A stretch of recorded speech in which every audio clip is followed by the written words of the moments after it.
तो ठीक है, हम यहाँ से हमारे समझ में आ गया। ठीक है, अब हम यहाँ आगे बढ़ेंगे। आई गो, ठीक है, इसमें हमें क्या डालना है बीच में ना, देखो आई यू वी दे, इनके साथ में हमें डू लगाना है। ठीक है, नेगेटिव में, नेगेटिव का मतलब होता है नहीं में, जैसे मैं जाता हूँ, अब मैं नहीं जाता। ठीक है, तो आई डू नॉट, बोलो आई डू नॉट गो, मैं नहीं जाता हूँ। ठीक है, तुम जाते हो, यू, बोलिए यू डू नॉट, बोलो कम। ठीक है, तुम नहीं जाते हो। ठीक है, अब आगे, हम नहीं नहाते हैं। अरे भाई ठंड आने वाली है तो नहीं नहाओगे, तो इसे क्या लिखेंगे, वी डू नॉट बाथ। ठीक है, अब देखिए डू नॉट का आपको समझ में आ रहा है कि आई यू वी दे, इसके साथ में नॉट का यूज होगा तो डू लगेगा। ठीक है, मगर सिर्फ किसमें, जिसमें ता है, ती है, ते है आ रहा होगा लास्ट में। जैसे मैं जाता हूँ, मैं नहीं जाता हूँ, मैं क्या मैं जाता हूँ। ठीक है, फिर उसके बाद आता है कि ही शी वाले कैसे बनेंगे, इसमें डस आएगा कैसे, कि आप यहाँ लिख लो ही और यहाँ लिख लो आप वॉक।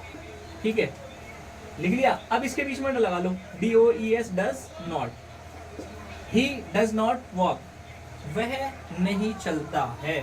ठीक है, फिर दूसरा आ जाएगा शी, वह नहीं नाचती है। She does not dance. ठीक है, डांस। अच्छा, उसके बाद ये नहीं जागता है, कैसे, तो इट डज नॉट अवेक। ठीक है, अब इसमें एस हटकर इधर चला जाता है, इसके जो शुरुआत का एस होता है वो इधर चला जाता है। ठीक है, तो आपको अच्छे से समझ में आ गया। इसी में ही देखिए तीसरा, इसे बोलते हैं हम सिंपल सेंटेंस, इसे बोलते हैं हम सिंपल सेंटेंस, इसे बोलते हैं हम नेगेटिव सेंटेंस। ठीक है, अब जो हम बनाएंगे उन्हें हम बोलते हैं interrogative sentence. Interrogative sentence, IN interrogative sentence. ठीक है, इन्हें इंट्रोगेटिव सेंटेंस की पहचान क्या होती है, इसमें आता है शुरू में क्या आता है शुरू में क्या। अच्छा, हमने पहले कभी देखा था कि जो वाट होता है उसका मतलब क्या होता है, मगर यहाँ थोड़ा सा रुक जाओ, यहाँ पर थोड़ा सा रुक जाइए, क्योंकि यहाँ पर जो हेल्पिंग वर्ब है, हेल्पिंग वर्ब मैंने बताई थी ना, is, am, are, do, does, ये सब हेल्पिंग वर्ब है। हेल्पिंग वर्ब पहले आ जाएगा। अब जैसे मेरे को बोलना है कि मैं जाता हूं तो आई गो, मैं नहीं जाता हूं आई डू नॉट गो। अब इसका हो जाएगा क्या मैं जाता हूं, क्वेश्चन हो गया है, तो डू आई गो, क्या मैं जाता हूं। अब क्या मैं नहाता हूं, कैसे, क्या मैं नहाता हूं, डू आई, या ऐसे लिख लो, क्या तुम नहाते हो, क्वेश्चन पूछ लो, क्वेश्चन आता है क्या तुम नहाते हो, तो डू यू बाथ, क्या तुम नहाते हो। इससे बहुत सारे सवाल बनते हैं जो तुम्हारे क्वेश्चन में, किताब में, मैथ की किताब में सबसे ज्यादा डू और डस के जो प्रश्न लिखे हुए होते हैं वो इस प्रकार से लिखे हुए होते हैं। ठीक है, तो जहां पर लिखे हुए होते हैं, जहां पर डू लगा हुआ हो, वहां पर आप जो है क्या को समझेंगे, क्या, कि क्या तुम, ठीक है, सॉल्व दिस क्वेश्चन, क्या तुम इसे सॉल्व कर सकते हो। ठीक है, इस तरीके से आते हैं। अब जहां पर डज, कहीं कहीं डज भी आता है तो हमें पता नहीं होता।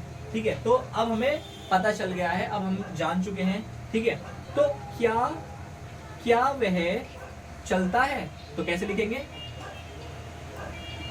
डज,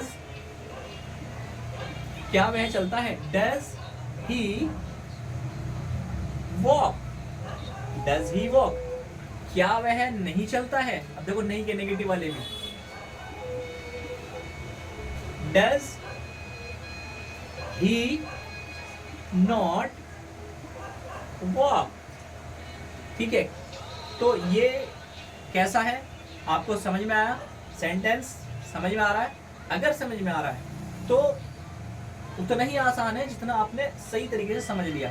ठीक है, सबसे पहले एक बार स्टार्टिंग से बता दूं, सबसे पहले हमें देखना है टेंस कौन सा है। टेंस हमारे 3 प्रकार के होते हैं। उसके बाद हमारा आता है प्रेजेंट टेंस, प्रेजेंट टेंस हमने लिया। उसके बाद हमने उठाया इंडेफिनिट, इंडेफिनिट का मतलब होता है जिसमें ता है, ती है, ते है की बातें आती हैं।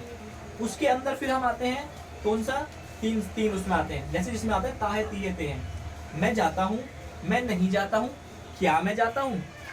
ठीक है, समझ में आ रहा है? अगर समझ में आ रहा है तो इसे आप कॉपी में पहले अगर उतारना चाहते हो, बहुत सारे सेंटेंस बनाना चाहते हो, उसका एक तरीका है, उसका सिर्फ एक तरीका है, अगर जितने मर्जी सेंटेंस बना लेना, वर्ब लिख लो, 10 वर्ब लिख लो। मैंने कितने वर्ब लिखे हैं, मैं ऐसी लिख लेता हूँ, 1 2 3 4 5 6 7 8 9 9-10 वर्ब लिखे हैं मैंने। ठीक है, 9-10 वर्ब लिखने के बाद मैंने सेंटेंस इतने सारे बना दिए।